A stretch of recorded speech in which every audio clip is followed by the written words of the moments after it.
Hello students, तो आज एक बार फिर से हम देखेंगे बहुपद के गुणनखंड को। बहुपद के गुणनखंड को हम लोग कैसे कर सकते हैं, क्योंकि अगर 9th और 10th में जाओगे तो बहुत सारे आधे से ज़्यादा मैथ में तुमको बहुपद का गुणनखंड देखने के लिए मिल जाता है। आधे से ज़्यादा चैप्टर में किसी न किसी रूप में हमारे पास आकर के बहुपद का गुणनखंड टकरा जाता है।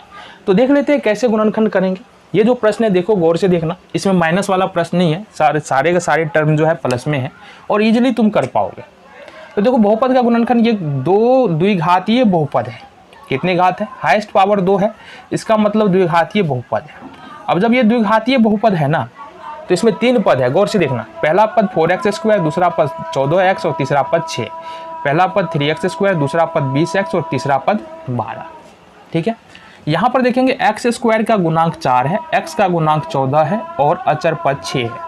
यहाँ पर देखेंगे x² का गुणांक 3 है, x का गुणांक 20 है और अचर पद 12 है। कैसे करते हैं गुणनखंड? इस प्रकार का जो बहुपद होता है उसका गुणनखंड करने के लिए मिडल वाले टर्म को तोड़ना पड़ता है, यानी जो बीच वाला पद है उसको 2 भाग में बांट देते हैं, जिससे कि वैल्यू में कोई फर्क नहीं आना चाहिए। ऐसा नहीं कि वैल्यू में फर्क आएगा, अभी जब करेंगे तो पता चल जाएगा। यानी कि हमको इस 14x को 2 भाग में बांटना है, इस 20x को 2 भाग में बांटना है। कैसे करेंगे? उससे पहले जो सबसे पहला स्टेप होता है वो x² के गुणांक को अचर पद के साथ मल्टीप्लाई करना होता है। देखो x² का गुणांक यहाँ पर कितना है? 4 है, अचर पद 6 है। तो पहला काम 4 और 6 को मल्टीप्लाई कर लो, 3 और 12 को मल्टीप्लाई कर लो। आओ कर लेते हैं। यहाँ से क्या करना है? 4 गुने 6 करना है, देन यहाँ से करेंगे 3 गुने में कितना? 12। ठीक है जी, ये 4 को 6 से गुना करेंगे, ये हो जाएगा 24 यानी कि 24, और 12 का 3 से गुना करेंगे, ये होगा 36। ठीक है, ये हो जाएगा तुम्हारा। तो पहला स्टेप तुम्हारा ये था, हमने अचर पद को x² के गुणांक से गुना किया, 6 चौके 24 हो गया। फिर यहाँ पर अचर पद को x² के गुणांक से गुना किया, 12 36 हो गया। ये पहला स्टेप था हमारा। देन दूसरा स्टेप क्या है? दूसरा स्टेप करेंगे कि 24 के जितने भी फैक्टर तुम्हारे नज़र में आ सकते हैं वो सारे लिख लो। कहने का मतलब 24 को और 36 को, पहले वाले में 24 को कितने तरीक़ों से लिखा जा सकता है 2 संख्याओं के गुणा के रूप में, या 36 को कितने तरीके से लिखा जा सकता है 2 संख्याओं के गुणा के रूप में, ये तुम लिख लो। आ जाओ यहाँ से। 24 को लिख सकते हैं क्या अपन? एक तो लिख सकते हैं 4 गुने 6 जो तुम्हारी नज़र में है, ये भी 24 होगा प्लस में। इसके बाद लिख सकते हैं 8 गुने 3, ये भी होगा 24। इसके बाद लिख सकते हैं यहाँ से 12 गुने 2, ये भी हो जाएगा 24, और 24 गुने 1, ये भी हो जाएगा तुम्हारे पास 24।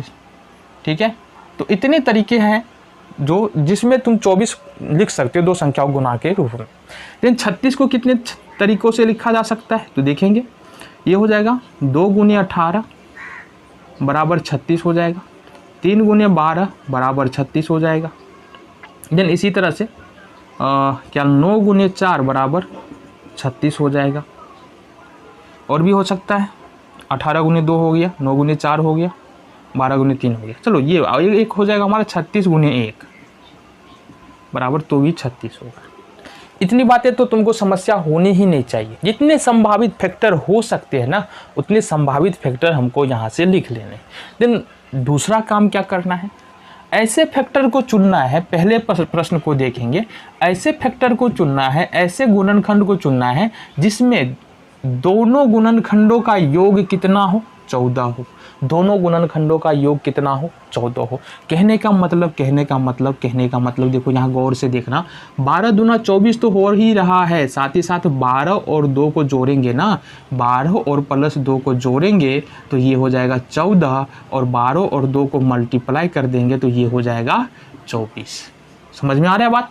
समझ में आ रहा है? चलो, ये हमारा कौन सा स्टेप है? दूसरा स्टेप है। तो ये हम कर लेंगे। अच्छा, इसको करेंगे क्या? ये जब आ गया हमारे पास, अच्छा इसमें भी देख ले क्या, नहीं पहले कर लो। ये जब हमारे पास आ गया, आने के बाद क्या करना है? इसको लिख लेना है 12x प्लस में 2x बराबर ये हो जाएगा तुम्हारे पास 14x। अब देखो 14x के बदले में हम लिख सकते हैं 12x और प्लस का 2x।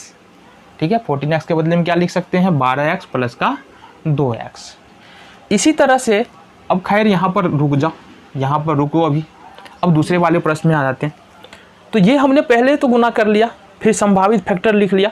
अब उस फैक्टर को देखेंगे जहाँ पर जोड़ने के बाद जो है ना 20x आ जाए। कहाँ पर आएगा जोड़ने के बाद 20x?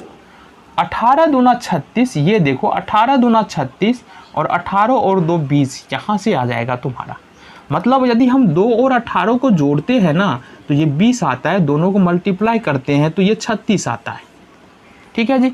तो इसको क्या करना है, इसको लिख सकते हैं 2x प्लस में 18x बराबर में 20x।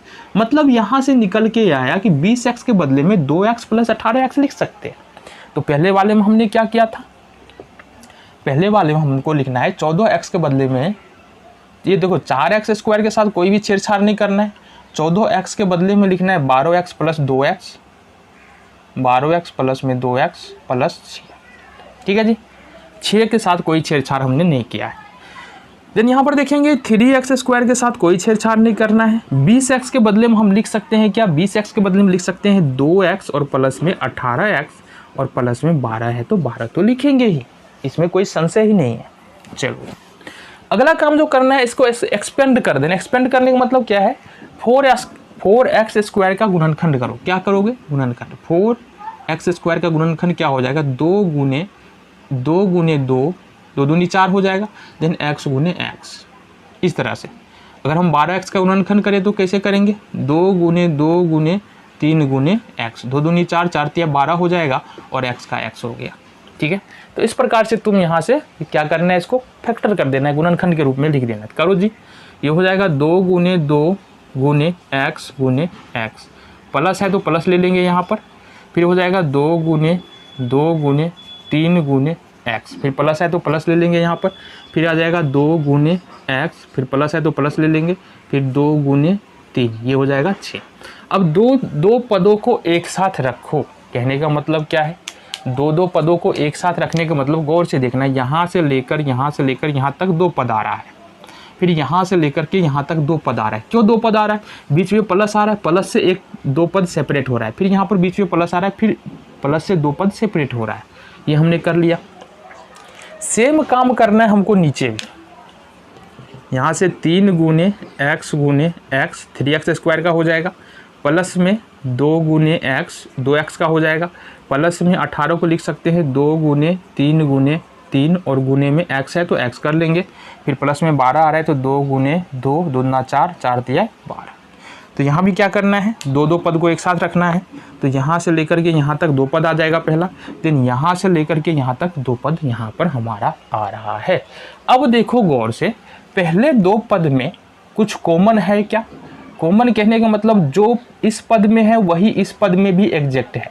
देखो 2 गुने 2 यहाँ भी है, 2 गुने 2 यहाँ भी है, x यहाँ भी है, x यहाँ भी है, तो कहने का मतलब 2 गुने x यहाँ भी है, 2 गुने x। अब ये बीच में कहाँ से आ गया, 2 गुने 2 और साथ ही साथ x यहाँ भी है, तो ये 2 गुने x हम बाहर कर लेते हैं। क्या हो जाएगा, ये हो जाएगा अपने पास 2 गुने 2 x, मतलब 2 दूनी 4, 4 हो जाएगा और x बाहर हो जाएगा। क्या बच जाएगा, अंदर में 1 x और अंदर में यहाँ पर बच रहा है 3। ठीक है, प्लस है तो प्लस लगा लेंगे। यहाँ पर देखो, यहाँ पर क्या है, यहाँ पर गौर से देखेंगे तो यहाँ पर हमारा 2 यहाँ भी है और 2 यहाँ भी है, 2 दोनों ही पद में है, इसका मतलब 2 आ जाएगा हमको कॉमन। क्या बच गया हमारे पास, x और प्लस में 3। ठीक है जी, इतना हमने कर लिया, बहुत बढ़िया बात, समझ में आ रहा है। चलो सेम काम भी हमको नीचे भी करना है। यहाँ पर देखो, गौर से देखना, यहाँ पर क्या कॉमन आ रहा है, यहाँ पर सिर्फ तुम्हारा x यहाँ से मिल रहा है, यहाँ से x बाहर जाएगा। और दूसरे वाले पद में अगर बात करें तो यहाँ पर 2 गुने 3 और 2 गुने 3 ये बाहर जाएगा, 2 गुने 3 और ये 2 गुने 3, क्योंकि 2 गुने 3 यहाँ भी है और 2 गुने 3 यहाँ भी है, तो ये तुम्हारा बाहर चला जाएगा। अब देखो गौर से देखना, यहाँ पर ये हो जाएगा तुम्हारे पास, x बाहर तुमने कर लिया तो ये हो गया तुम्हारे पास 3x बच जाएगा, यहाँ से ये 3x बच जाएगा और प्लस में यहाँ से 2 बच जाएगा, प्लस लेंगे फिर यहाँ पर। अब 2 गुने 3 मतलब 6 हमने बाहर कर दिया, तो यहाँ पर हमारे पास 3 गुने x बच रहा है, मतलब 3x बच रहा है और प्लस में यहाँ पर सिर्फ 2 बच रहा है, तो ये हमारा 2 हो गया। ठीक है, लास्ट स्टेप क्या है फैक्टर का, लास्ट स्टेप देख लो, ये आसान है। x प्लस 3 x प्लस 3 दोनों है तो दोनों के बदले में एक बार लिखेंगे, या ये बोल सकते हैं कि कॉमन ले लेते हैं x प्लस 3। हमारे पास बच क्या जाएगा 4x प्लस 2, 4x प्लस में 2। इसी तरह से देखेंगे यहाँ पर 3x प्लस 2, 3x प्लस 2 दो बार आ रहा है तो इसको हम एक बार लिखेंगे 3x प्लस 2, यहाँ पर लिख देंगे x प्लस 6। ये तुम्हारा फाइनल फैक्टर निकल के आ गया।